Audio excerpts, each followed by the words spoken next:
So the other part of that question was peptides. Now, peptides are something completely different. Yeah, walk us through the difference between peptides, TRT, steroids. Like, what's the difference between everything? So TRT and steroids are essentially the same thing. It's both injecting an endogenous anabolic compound into your body.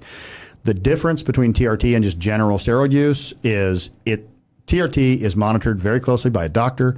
It's done based on your blood work and your current blood markers to make sure that you're taking the optimal dose to give you back what your body already produced at one time.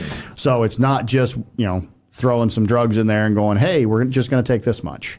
Peptides, on the other hand, are an amino acid chain. A small amino acid chain that's a secretog or a signaling agent that tells the body, hey, it needs to make this protein.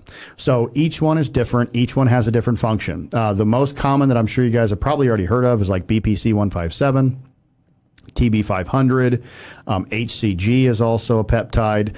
All of these compounds, so BPC stands for body protective compound, and it's 15 amino acids in a 7-branch chain. Okay, so that's where that number comes from.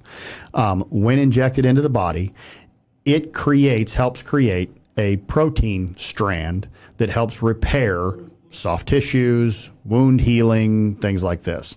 TB500 is similar in nature, but it concentrates more on just surface wound healing. So it doesn't do as much with the soft tissues. So if you're going to choose one over the other, I'd choose BPC 157. And peptides are injections? This is all injections. Okay. This is all injections. Peptides are typically injected water-based, so you can use an insulin needle. They're sub-Q, so subcutaneous, just right underneath the skin. You don't feel it. It doesn't hurt. It doesn't leave a knot. It's not like oil-based anabolics, steroids, and TRT, where that's going to be an oil base. So that needs to be injected into the muscle, intermuscular, and it needs to be done very deeply. So typically you're putting it in your shoulder or your glute. Wow. Yeah. I got some blood work done by 10X Health. Okay. And they have me on a lozenge. It's just 500 micrograms gonadorelin to stimulate the pituitary gland to secrete more testosterone. Yep. And it's a similar compound to HCG.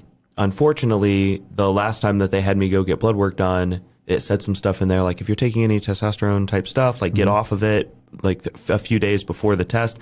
And then they're like, oh, your testosterone hasn't moved at all. And I was like, well, you told me not to. So there was some miscommunication because I would like to know what it gets me up to. Sure. Because I know that like it has like a 2 to 3 day curve before it drops back off. It does. So I really only take it like every 3 days or so. Sure. And then, I'm just curious because it's been incremental. It hasn't been like this dramatic change or anything like that.